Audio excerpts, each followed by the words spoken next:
Hello, everyone, and happy Monday. Welcome to another AdvisorShares AlphaNooner. We are very, very, very excited today, of course, to kick things off with Don Murphy joining us again.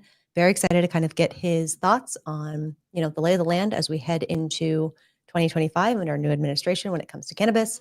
And then, of course, kind of working through a little bit what we saw in the election, because, of course, it was not just the presidential election. We did see some important amendments pass and also fail. So just kind of getting a debrief kind of on that end ultimately. With all that said, of course, if you have any questions, comments, I know it is a tough day in the stock market today if you are looking at cannabis stocks, so you're welcome to throw them in. Of course, a reminder, we'll have Dan Aarons to kind of talk more to the investing side tomorrow. But good reminder, you can get those questions in if you have them. Don, thank you so much for joining. I really, really appreciate it. Appreciate the invitation. So we were chatting a little bit earlier. It seems like you have had a busy, busy time. Some good predictions, some correct predictions. So I know probably not ones you want to necessarily revel in, because I ultimately probably want to get more cannabis, progress through. But would love to start with kind of talking through the recent election and kind of what we saw on kind of an amendment side of things. Yeah, to that point, being vindicated never felt so bad. Sure. Yeah. I saw what I saw and said what I said, and didn't want it to be true, but it was. And Florida was a big disappointment, as was North Dakota and South Dakota. The big win was Nebraska. And just so your viewers know, I mean, I care about patients first, investors last, and so I was very happy that Nebraska passed. I think we need to spend more time getting medical states on board before we do too much else, but that's just me. Yeah, no, I think that's fair. I also forgot to say, which Stevie mentioned, so thanks, Stevie. It is Veterans Day, so happy Veterans Day. I know that is important, especially to you, so definitely want to make sure we get that out there. And I know there's a big tie-in and connection sometimes with cannabis and veterans, so that's. I think veterans are going to be the ones that really carry the day on this issue, especially for medical use. There's no veteran that should suffer needlessly because their government says, no, this is illegal. It's just wrong on every front. Yeah, and I definitely agree that hopefully it's something that Republicans recognize. I know they tend to care a lot about veterans, and hopefully that, we see that connection there as well. So you mentioned, kind of what you had predicted coming into the different ballot initiatives. Something that was different and kind of interesting and unique. I think you do a lot of work where you're on the ground and actually out there and in the mix. Sounded like you were in some of the states, kind of getting a lay of the land, seeing kind of what was going on. Can you kind of walk us through, those trips? Yeah, I spent some time in North Dakota, South Dakota, and Nebraska, and I could sort of glean from what I saw and didn't see on the ground what was likely to happen. There just wasn't that much excitement in the Dakotas for another bite at the apple. North Dakota, South Dakota have been doing this forever. You'd think they would get it right or be done. But that's not the case. And not to shit on them, but it just is not a good fit at this point. Or the people running it just don't know how to talk to Republicans that dominate the state. And that seems, in my opinion, to be a problem that they suffered in Florida. They had the wrong people talking to the voters, and they just didn't believe them. Ron DeSantis carried a lot of weight. I think he was not taken seriously in the beginning. I can tell you that Ron DeSantis has had a pretty good record in Congress, but for whatever reason decided he didn't want this on his watch. Politically, it may pay dividends for him in 2028 if he wants to run for president. And he's up there in New Hampshire, another non-legal state, talking to Republicans. This may work out for him. Interesting. Do you think that the majority of the kind of failures in, I guess, Florida ultimately kind of came from the political pressure, came from sort of the old, not rumors around cannabis, but old kind of hangups around cannabis? Do you think it was more of a failure of sort of the opposition, or more of a failure of the people kind of who are trying to get that communication, that message through that it was technically Sam gets the win, but really our side lost. It was almost a forfeiture, right? Sam barely showed up, but the narrative that they ran, we've seen before. It was big marijuana, and truly sort of handed them that stick because they were really the only ones known to be running this thing. I know there were others that helped fund it, but truly was getting all the credit, and it worked against them. And DeSantis used that, and Sam used that, and we've seen that playbook before. We saw it in Ohio in 2015, where even advocates sort of went sideways on whether this was a good thing or not, and it failed. And we should not make that mistake again. So speaking to that, what are the lessons learned? I think for me, it was definitely frustrating. I think seeing that it was more popular, but again, didn't clear that 60% threshold in Florida, I think was very, very disheartening. But also, I mean, positive that things are moving in that direction, but ultimately it needs to pass. Yeah, that's the one thing Sam has got to understand. Even though we didn't sweep and we lost some, we did win some, and we continue to win some of these races on a regular basis. And medical keeps marching forward, which to me is the most important thing. But once you get medical, it's not too many years after that, and people are like, I don't know why this was illegal in the first place, and they move on with adult use.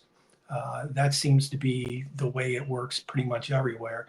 So if I was Sam, I wouldn't be gloating too much over what they got and what we gave them. Yeah, I think just ultimately buying slightly more time, I think, is ultimately the only victory there.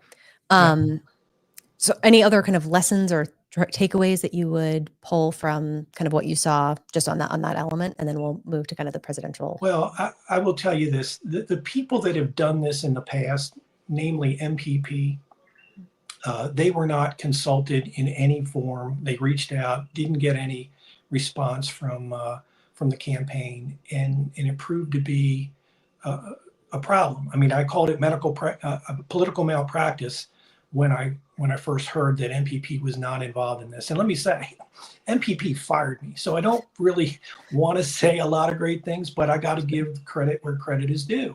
They were very good at moving these ballot initiatives. They did Colorado. They led the charge. And, Florida is a red state. It's not Arizona. Arizona is not a red state. They've got a Democrat governor. They've got 2 Democrat senators. Yet Trump won it. But besides that, that's as close to red as it gets. Florida is very red. And the idea that we were going to pass a record-breaking ballot measure with 60% was just more than I could believe would happen. So, unfortunately, I think arrogance, cost us here. Yeah. Okay. I think that's fair. So ultimately, it sounds like leaning into experts in their, realm, area of expertise is the way to do that. And additionally, of course, not getting too far ahead of yourself in terms of getting excited for progress. Right. I think on stuff which makes sense. Right.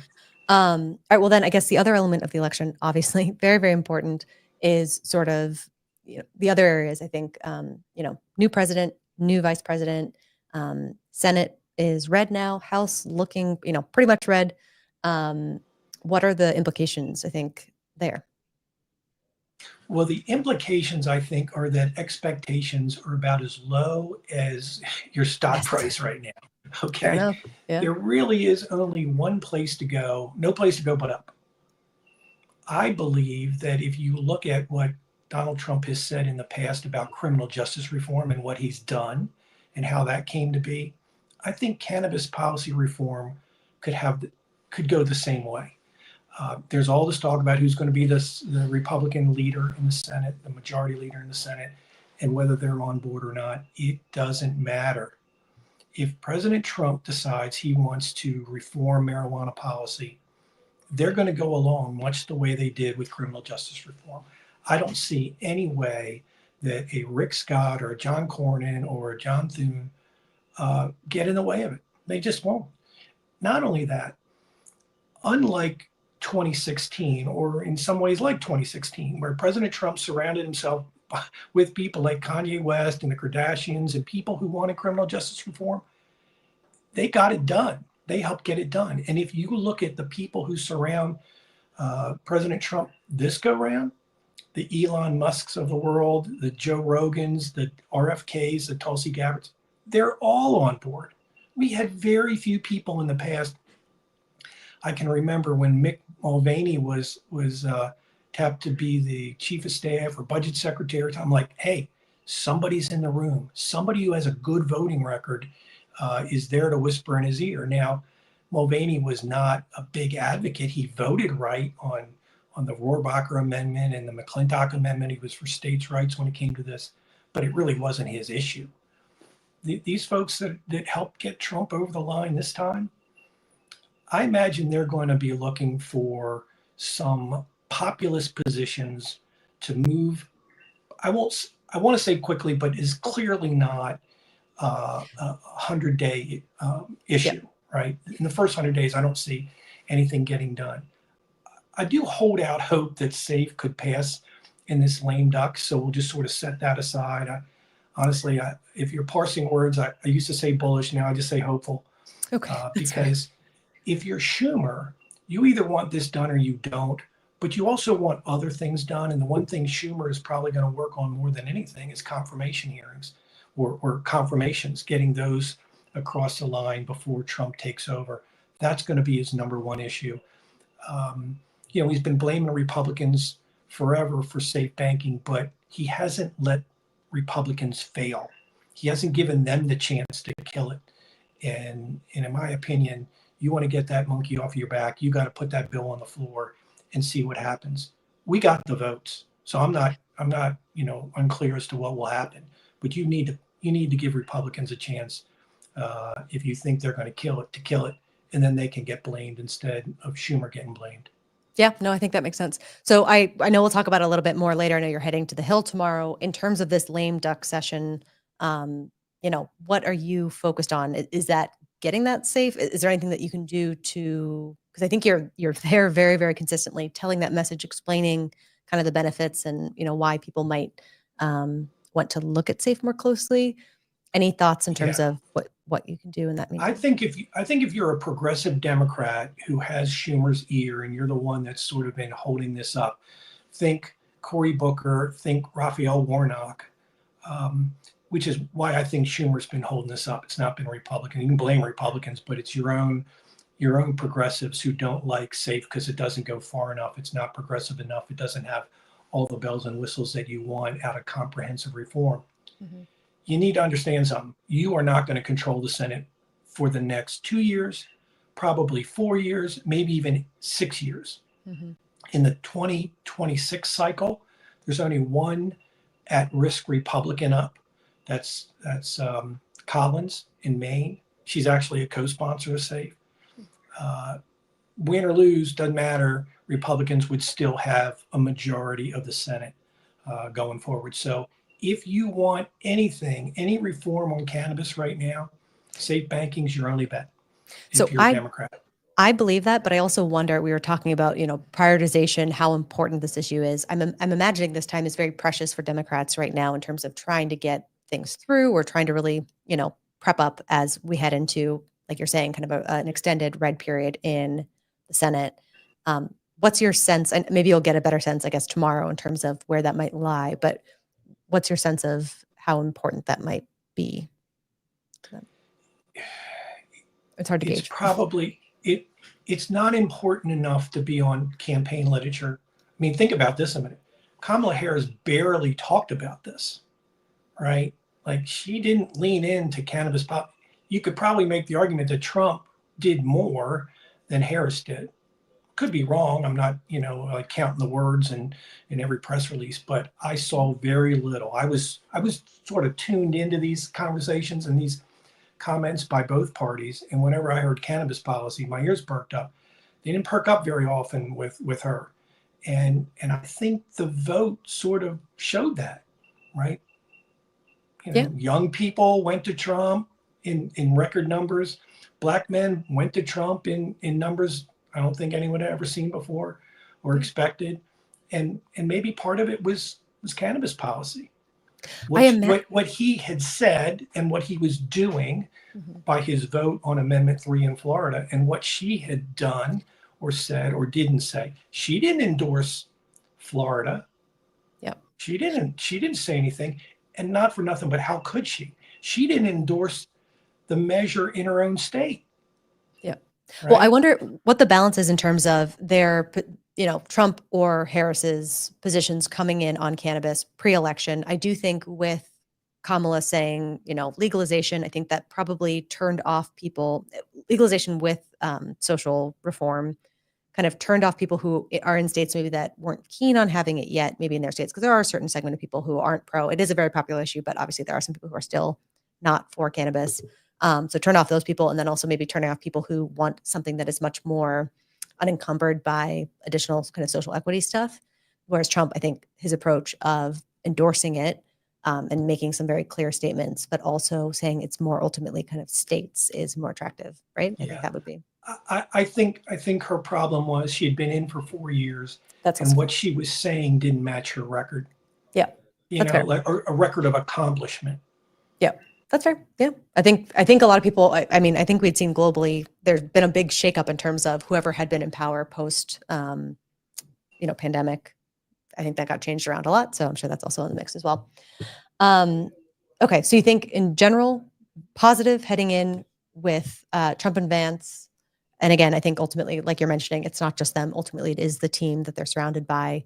Any kind of paths of communication that I think you're very constantly there, which I think is helpful. But are you going to try to go further, kind of talk higher up, maybe even to Trump? I don't know if he's going to be around in the mix or what's the sense there. I think that would be Well, I expect I'll attend the inaugural, but I don't expect I'll be talking to him about it. But nice. I will continue to be talking to Republican leaders in the Senate who now have a direct line to the president. And we do have friends there. I mean, we have a lot of friends in not just, in the future administration, but those surrounding the future president. But the leaders in the House and the Senate who have been very good on this issue are moving up. They'll have gavels. They'll have opportunities to have hearings that are more comprehensive. Mm-hmm. One of the things we've heard from members who are not with us on this is they say, these are little half measures, partial measures that we shouldn't be taking individually. Safe banking of cannabis, which is federally illegal. It makes no sense on its face, and that's correct. It also makes no sense to collect billions of dollars in tax revenue from said sale of said cannabis, but you're doing that, right? So you can't have it both ways. You can't say, oh, we should tax it, but it's still illegal and we should, only deal in cash. Come on, guys, one or the other. Yeah, so, I think people want a common sense. Yeah, they don't really have a response for that argument. They just don't. Yeah. Okay. I think that makes sense. Turning to some comments really quickly because they are coming, which is good. You mentioned you'll be at the inauguration. Are you going to the rescheduling hearing as well? I know that's kind of relatively local. That's my plan. If you're within 100 miles of DC, I think, and you're in the business or you're an advocate, you probably want to show up for that.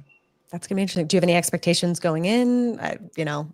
Any thoughts on Milgram if she gets replaced? Does that put any pressure on her to go either way, particularly, or is that not a risk? I don't know. I imagine if you're being shown the door, or you're likely to be shown the door, you're probably going to do what you want more than what your former boss wanted. So that's a bit of a concern, but I don't think the incoming administration is going to do anything to screw up Schedule 3. Really? It's consistent with what Trump has been saying for as long as but about the time he came down that escalator, he's been saying the same thing. He believed medical, marijuana had medicinal value. He knew people who used it. They got relief. He's not going to put those people in jail. Okay. I definitely agree with that. And I definitely agree with the approach and the fact that it can definitely benefit people. But do you think that there's at all a desire for credit? Because I mean, would it be possible that they muck it up in some way so that they can basically do the same thing in a faster version or something like that? Or you think that they're just saying, we'll take credit for ourselves? I don't think they're concerned with who might get credit for this. Okay. It started on Biden's watch. It would be implemented under Trump's watch. I'll tell you, I ran for office in 1994, and one of the first things that happened after I won, I got invited to a ribbon cutting. It was for a bridge. I didn't vote for the funding. I wasn't even in office, but they gave me the scissors and they said, would you like to say anything? And I said, I didn't have anything to do with this. And That's then I cut honest. the ribbon. I said, but here I am. So, okay, fair enough. So that's sort of just how it is, and there's not a particular. Okay, I think that's good. yeah. That's good to hear. All right, I'm seeing some more questions come in, which is from Analyze Bet Win. Can Trump use executive order to push cannabis reform? What are your thoughts on? Wait, I'm sorry. Oh, sorry. Can Trump use executive order to push cannabis reform?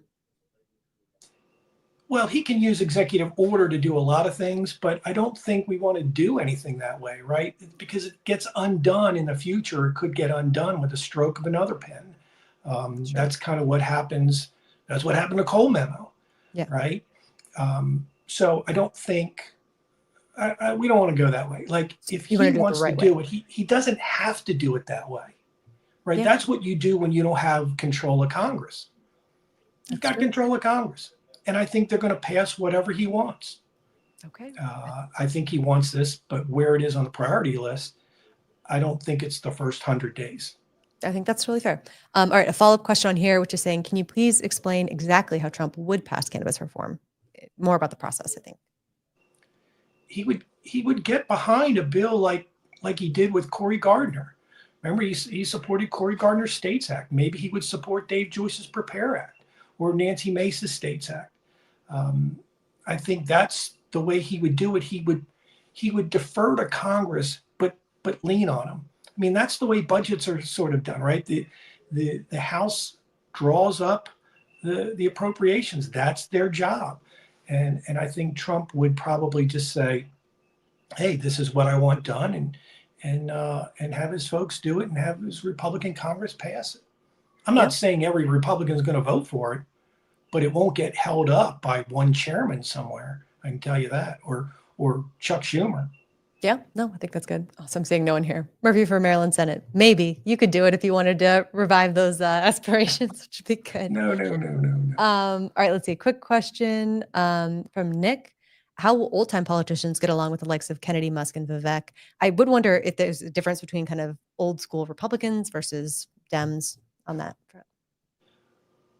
Wait, I'm sorry. How will old politicians? Oh, kind of because it's a new approach. They're kind of, get through it, break things.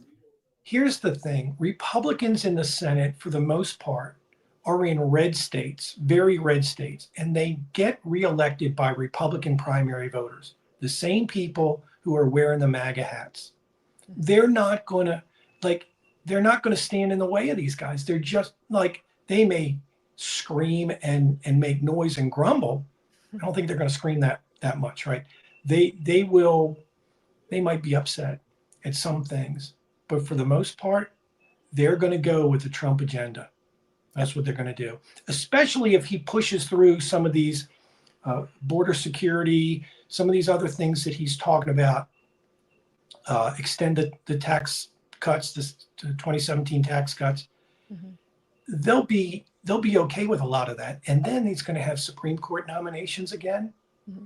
They'll be happy. They'll be plenty happy. They will not hold up anything related to cannabis policy that he advocates. I would imagine also, especially on cannabis policy versus other things, I think in general, that I think cannabis is something that most people agree on. Right. And not for nothing, but as we move through these old line guys, mm-hmm. they're replaced by new people who are actually better. Nice. You know, not for nothing, but Sherrod Brown was not our enemy, but he wasn't a champion. And he was like not sure how he was going to vote on the Ohio adult use ballot initiative. So he was not a champion of adult use by any stretch. Hmm. He's replaced. So even the we'll call them the squishy Democrats, mm-hmm. Bob Casey, Pennsylvania, he didn't support safe banking. He wasn't a co-sponsor. Yeah. You know? Okay. So sort of an important change. That cost him, but that didn't help him. Yeah. Okay. I think that makes sense. So sort of an important changing of the guard on that front. I think that makes sense. Let me see. Some good questions coming in. I want to get to them. Let's see. From Stefan, Don, why do you think Steve Daines appears to be left out of the Senate majority discussion and process? Any thoughts? I'm guessing he doesn't want it. Okay. It's just that simple. I think if he wanted it, he probably could cobble together the votes to get it. I mean, he was Trump's pick, right? In the beginning. Mm-hmm. Let me say about the guys who are running. I know Rick Scott ain't great on cannabis policy, and he's got some family issues that cause him to be a no.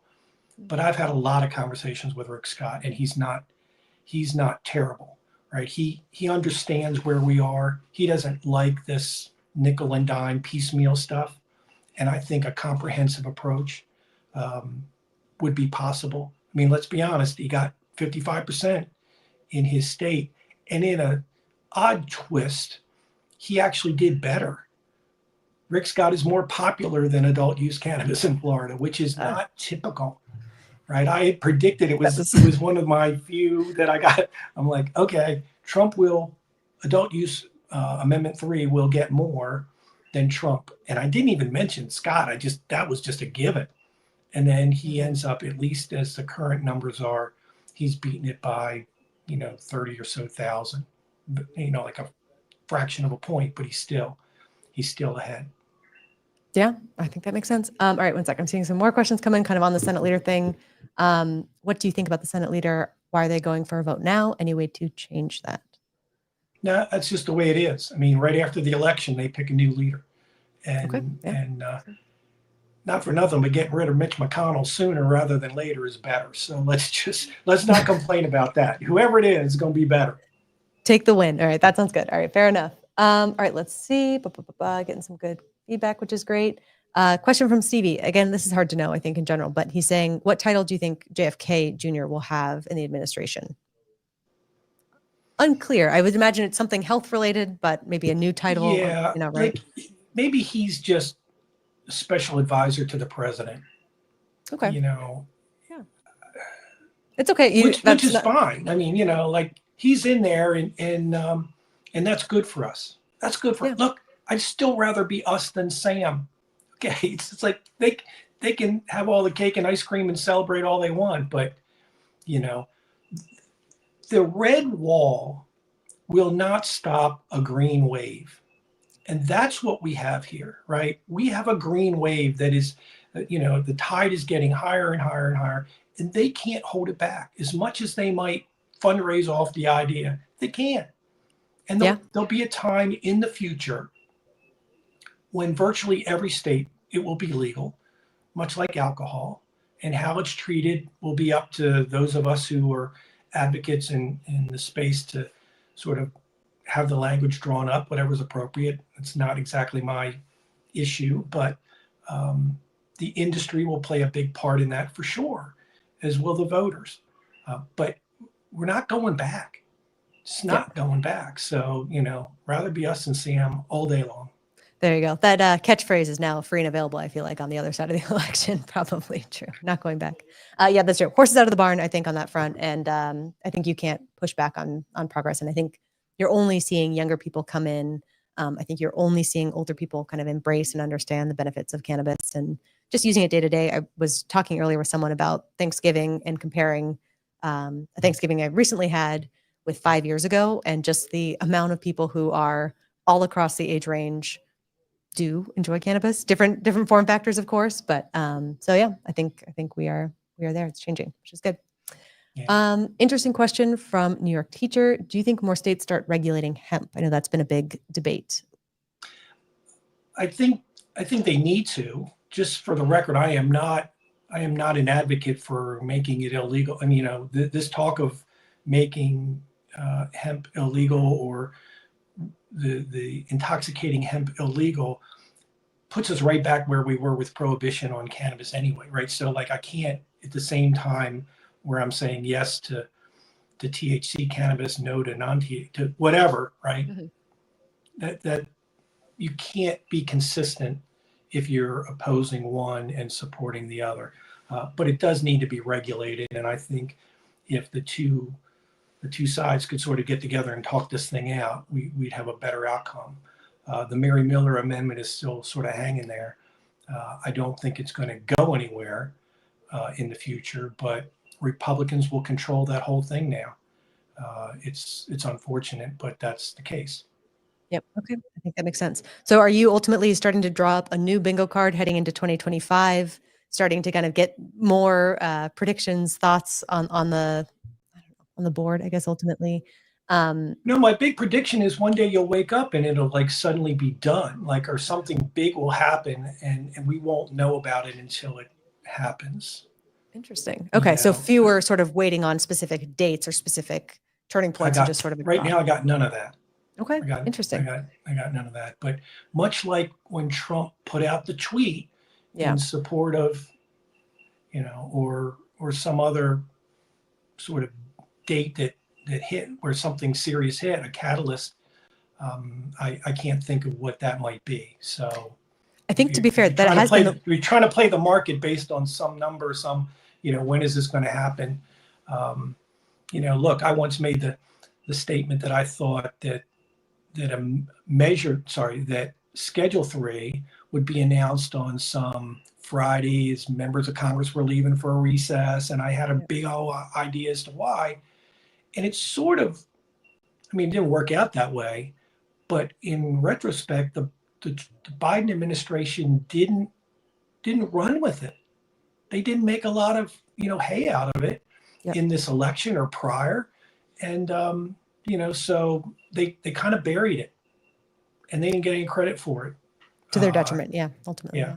That's fair. I do think, looking back at history, it does seem like the dates that we've hung expectation on, those have been disappointments. But you're right, even with rescheduling, with Trump's, announcement, all those things have kind of come out of the blue randomly, which has been, I don't know, it's tougher, less tough at the same time, because I think it's good not to expect things, because I think that is obviously when you get disappointed in some ways sometimes. But all the same, interesting. Yeah. Okay. And look, I'll be honest. When I look at where we are, where a bill is, where safe banking is, I'm basically saying, oh, we're at first down and goal to go. The chances of us, scoring a touchdown are like excellent. This should happen. And then when it doesn't happen, I'm sorry, but I'm not on the field. I'm sort of in the stands and I'm kind of close to the field and I'm yelling at the players. Sure. But beyond that, like, I don't have a vote. So I'm just telling you what I'm seeing, and just for the benefit of, people who don't get to be there like I do, I'm just sharing it, but I'm not telling you to make, stock picks based on it. Yes. Do not. Yeah, I think that's true. I don't think you've gotten yelled at or kind of whatever online lately, but I do understand people want to feel like they're getting exact, true, 100% all the time, always right information. Ultimately, nothing is sort of like 100% promised. I think, again, you're doing a great job sharing what you're seeing, getting, people who are remote and are not in DC, not nearby, a really good look and access into, where things are laying, I guess, ultimately. So again, I think it's a good reminder. You are doing the work, and that is very, very important, and I appreciate it. All right. Well, I feel like you're heading out to DC tomorrow. Have you started making your list of people to bump into, chat with? Well, yeah, I have. I will be honest though. I'm pretty disappointed in the lack of the number of hearings that are scheduled at this point. We've been off for like 7 weeks. We come back and there are like 11 hearings in the span of 3 days. That is a very low number. The House, not many more than that, if even that many over the next few days. They've got other things to do for sure. Some of these hearings are kind of just showy. They got a gun control bill or it's not even a bill, it's just a hearing. They're trying to, push a certain narrative while they still have the gavel and still control the hearing schedule. But hopefully they'll get out on the floor and they'll start doing some things. And safe banking is one of those things they could do and pass. That's the other thing. And confirmations are one thing that the Senate can do alone without the House. Mm-hmm. But there are only a few things that they can do and bills that they could pass and get through the Republican House. And safe banking is one of them. So even if it's not a top agenda priority for Schumer, whether it is or isn't, even if it isn't, it's one of those things you could get done. And if you want to get something done, because you're not going to have the gavel for at least 4 years, I'm telling you. Yeah. Okay. I hope so. You better do it now. I hope so, but it is one of those things where it feels like they could have moved it forward in the past and they have not. But again, you're right. It is a closing window. So maybe that extra pressure is the thing that is able to kind of push it more into actually getting done. Yeah. We'll have to wait and see. But either way, we'll definitely be following along with you as you are out there on the Hill. Definitely appreciate all the work that you do. Of course, everyone who's out there, definitely recommend if you're not following Don already. I'm guessing you are, but he has his handle in the window right there, which you can see. And then, of course, also recommend following the American Cannabis Collective as well. Some good stuff coming out of there on Twitter. I know LinkedIn as well, but I think most people are probably on X. So I think with all that said, thank you so much, Don. Really appreciate it. I will let you enjoy the rest of the start of your week and excited to see you in DC. Thanks so much. Well, look forward to you coming back to the Hill someday soon. We got to get down there. All right. That sounds good. Thanks so much. Really appreciate it. And we'll talk to you next time. Bye.